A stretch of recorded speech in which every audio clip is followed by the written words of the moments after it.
దొంగలు అంటారు, కబ్జా కోర్లు అంటారు, బీఆర్ఎస్ వాళ్ళు అంటారు.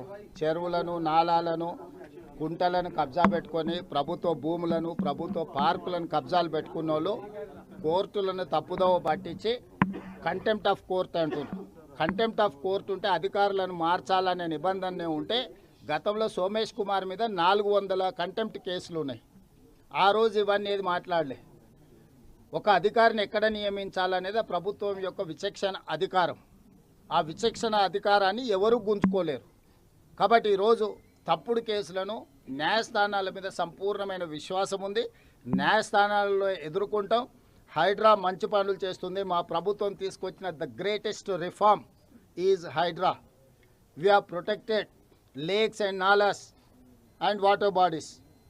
So we don't have any issues with Hydra. We are going to empower Hydra. Hydra is one of the best institution. We got appreciation from all over India. So కొట్టేదే బడాబాబులను లేకులలో ఉన్నదే. బడాబాబులు అంటే నువ్వు సొంతలు కట్టుకుంటూ పోయి నీళ్లు కూడా కొట్టాలా? నువ్వు పార్కులో కబ్జా పెట్టుకుంటే పార్కుల కబ్జాలు పెట్టినే కూలగొడతావు. నువ్వు చెరువులను కుంటలను ఆక్రమించుకుంటే వాటిని కూలగొడతావు.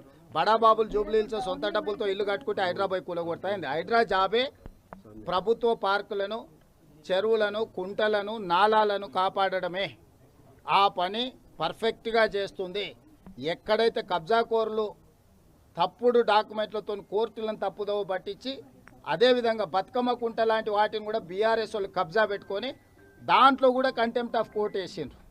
దాని పేరే బతుకమ్మ కుంట.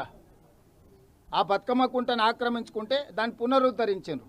దాని మీద కూడా కోర్టు ఈరోజు కంటెంప్ట్ మూవ్ చేసిండ్రు, కేసు నడుస్తుంది. వీటిని ఏ విధంగా చూడాలి? అదేవిధంగా ముఖ్యమైన ఒక కబ్జా కోర్ 100 ఎకరాల ప్రభుత్వ భూమిని కబ్జా పెట్టుకుంటే ఖాళీ చేయించింది. ఏ విధంగా చూడాలి? సో ఇలాంటి వాళ్ళు కూడా ఈరోజు మీకు కంటెంప్ట్ ఆఫ్ కోర్ట్ అని కేసులు వేసిండ్రు. కాబట్టి దయచేసి హైడ్రాని పని చేయనీయకుండా అడ్డుకోవాలనే కబ్జా కోర్లకు మీరెవరూ సహకరించండి. మీడియాకు కూడా నేను విజ్ఞప్తి చేస్తున్నా. ఈరోజు ఏ భూమి కూడా ఇతరులకు ఇవ్వలే. ప్రభుత్వం తీసుకున్నది చెరువులను, కుంటలను పునరుద్ధరించింది.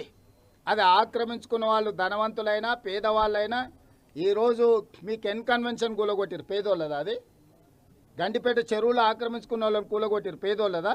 బతుకమ్మ కుంటను ఆక్రమించుకున్న వాళ్ళు పేదోళ్ళ?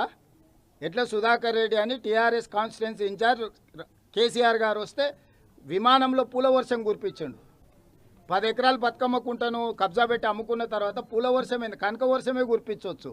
ఇట్లాంటి కబ్జాదారులను కాపాడడానికి డబ్బులు పెట్టి సోషల్ మీడియాలో తప్పుడు ప్రచారం చేసి ప్రభుత్వాన్ని బదనాం చేయాలనే ప్రయత్నం చేస్తుండ్రు. ప్రభుత్వానికి స్పష్టత ఉన్నది.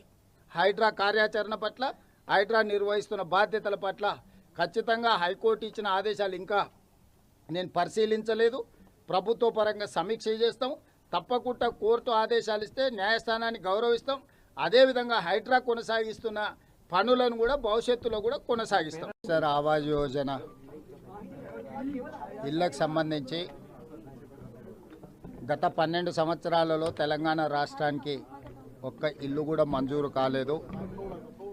మిగతా రాష్ట్రాలలో వేల కోట్ల రూపాయలు ఇచ్చి తెలంగాణ రాష్ట్రంలో ఏమీ తీసుకోలేదు. అందుకే 11,56,000 అర్హత కలిగిన పేదల ఇండ్ల కోసం ఈరోజు మంత్రి గారి దృష్టికి తీసుకెళ్లడం జరిగింది. తొందరలోనే మంత్రి గారు నిర్ణయం తీసుకొని తెలంగాణకు ప్రధానమంత్రి ఆవాస్ యోజన కింద గ్రామీణ ప్రాంతాలలో ఇండ్లు ఇవ్వడానికి మంత్రి గారు మాకు మాట ఇవ్వడం జరిగింది. అదేవిధంగా ఉపాధి హామీకి సంబంధించిన నిధుల విడుదల, అదేవిధంగా కొత్త పనులు కొన్నింటిని సంబంధిత శాఖ మంత్రి గారు కొన్ని ప్రతిపాదనలు ఇచ్చిండ్రు సీతక్క గారు. వాటిని కూడా మంత్రి గారు దృష్టికి తీసుకెళ్ళినాం. మంత్రి గారు ఆ విషయాలను కూడా పరిశీలిస్తామన్నారు. అదేవిధంగా వ్యవసాయ శాఖ, ప్రధానంగా తెలంగాణ రాష్ట్రంలో ఎలినినో వల్ల వర్షాలు లేకపోవడము, కరువు పరిస్థితులు ఉండడము, పంటల ఉత్పత్తి తగ్గిపోవడము, రకరకాల వ్యవసాయ సమస్యలు ఉన్నాయి. కాబట్టి కేంద్ర ప్రభుత్వం నుంచి క్షేత్రస్థాయిలో భూములను పరిశీలించి అక్కడున్న కరువు పరిస్థితులను పరిశీలించి కేంద్ర ప్రభుత్వం నుంచి మద్దతు ఇవ్వడానికి బృందాలను పంపించవలసిందిగా కేంద్ర మంత్రి గారిని కోరినాం. తొందరలోనే కేంద్ర ప్రభుత్వం బృందాలను క్షేత్రస్థాయిలో పంపించి తెలంగాణకు అవసరమైన సహాయాన్ని అందిస్తామని చెప్పి కూడా మంత్రి గారు చెప్పడం జరిగింది. మొత్తంగా ఇందిరమ్మ ఇండ్ల విషయంలో కానీ, ఉపాధి హామీ విషయంలో కానీ, వ్యవసాయంలో ఉన్న సమస్యల విషయంలో కానీ మంత్రి గారి దృష్టికి అన్ని రాతపూర్వకంగా సమస్యలను తీసుకెళ్ళినాం. మంత్రి గారు తప్పకుండా తెలంగాణ రాష్ట్రానికి సంపూర్ణమైన సహకారాన్ని అందిస్తా అని చెప్పిండ్రు. తొందరలోనే వారిని కూడా తెలంగాణ రాష్ట్రంలో పర్యటనకు రమ్మని ఆహ్వానించిన క్షేత్రస్థాయిలో ఈ సమస్యల్ని తెలుసుకోవడానికి మంత్రి గారు వస్తారని ఆశిస్తున్నాం. కేంద్ర ప్రభుత్వం మేము అడిగిన సంపూర్ణమైన మద్దతును కూడా ఇస్తుందని చెప్పి మేము భావిస్తున్నాం.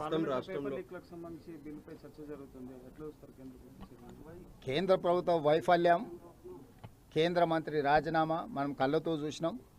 ఇప్పుడు ఈ వైఫల్యాలకు గల కారణాలతో పాటు భవిష్యత్తులో ఈ వైఫల్యాలు జరగకుండా ఉండడానికి తీసుకోవాల్సిన పకడ్బందీ చర్యలను కేంద్ర ప్రభుత్వం చర్చకు పెట్టింది. ప్రధానంగా దేశ స్థాయిలో కోచింగ్ కేంద్రాలు కూడా అనుమతి లేకుండా పుట్టగొడుగులాగా పుట్టుకొస్తున్నాయి. ఈ కోచింగ్ కేంద్రాలు కూడా కొన్నిసార్లు పరీక్షా ప్రశ్నలు లీక్ అవ్వడానికి కూడా వేదికలుగా మారుతున్నాయి. కాబట్టి దేశ స్థాయిలో ఒక విధానాన్ని రూపొందించాల్సిన అవసరం ఉంది. పరీక్షలు నిర్వహించడమే కాదు, పరీక్షలు నిర్వహించడంలో కూడా ఆన్లైన్లో పెద్దగా సమస్యలు లేవు, ఆఫ్లైన్లో పరీక్షలు నిర్వహించినప్పుడే సమస్యలు ఎక్కువ వస్తున్నాయి. వీటిని దృష్టిలో పెట్టుకోవాలి. కారణమైన వాళ్ళను కఠినంగా శిక్షించాల్సిన అవసరం ఉన్నది. అదేవిధంగా గ్రామీణ ప్రాంతాలకు సంబంధించి కొన్ని పరీక్షలను విద్యాశాఖలో రాష్ట్ర ప్రభుత్వ పరిధిలో ఉన్న అధికారులను కూడా కేంద్ర ప్రభుత్వం గుంజుకునే ప్రయత్నం చేస్తుంది. దీనివల్లనే ఇలాంటి గందరగోళమైన పరిస్థితులు ఏర్పడుతున్నాయి. కాబట్టి దయచేసి ఇప్పటికైనా కేంద్ర ప్రభుత్వం భేషజాలకు పోకుండా ఈ పరీక్షలకు సంబంధించి నీటే కాదు ఇతర పరీక్షలకు సంబంధించి యూనివర్సిటీల మీద ఆధిపత్యం చెలాయించాలని ఏదైతే కేంద్ర ప్రభుత్వం పరోక్షంగా ప్రయత్నం చేస్తుందో వీటిని మానుకోవాలి. విద్యను వీలైనంత వరకు రాష్ట్ర పరిధిలో రాష్ట్ర ప్రభుత్వం నిర్వహించే విధంగా ఉంటే తప్పిదాలు తక్కువ జరగడానికి అవకాశం ఉంటాయి. వీటన్నింటికి సంబంధించి సభలో చర్చ జరగాలి. ఈ చర్చల సారాంశం విద్యార్థులకు మేలు జరగాలి. ఇదే మా ప్రభుత్వం భావిస్తుంది, ఇదే పార్టీ కూడా కోరుకుంటుంది, చర్చించబోతుంది. దీనికి సంబంధించి రాహుల్ గాంధీ గారు పూర్తి స్థాయి వివరాలతో సభలో మాట్లాడబోతున్నారు. తెలంగాణలో ఇట్లాంటి అంశాలకు సంబంధించి మీరు ఎటువంటి చర్యలు తీసుకుంటారు? ఇప్పుడు కేంద్ర ప్రభుత్వం ఏం చట్టం చేస్తుందో చూసి ఆ చట్టాన్ని దృష్టిలో పెట్టుకొని రాష్ట్రంలో కూడా ఏ విధమైన ప్రక్షాళన చేయాలి. మీకు తెలుసు, ఉద్యోగాలకు సంబంధించి గతంలో తెలంగాణలో చాలాసార్లు ప్రశ్నపత్రాలు లీక్ అవ్వడం, దానికి సంబంధించి బాధితులు ఉండడం, సమస్యలు రావడం, వాటన్నిటిని కూడా ప్రక్షాళన చేసి యూపీఎస్సీ విధానంలో ఈరోజు తెలంగాణ పబ్లిక్ సర్వీస్ కమిషన్ను కూడా ప్రక్షాళన చేసి నియామకాలు చేపట్టడం వల్ల మేము పారదర్శకంగా పరీక్షలను నిర్వహించడం జరిగింది. కాబట్టి ఈరోజు తెలంగాణ అన్ని విషయాలలో పారదర్శకంగా విద్యార్థులకు నష్టం జరగకుండా ప్రజలకు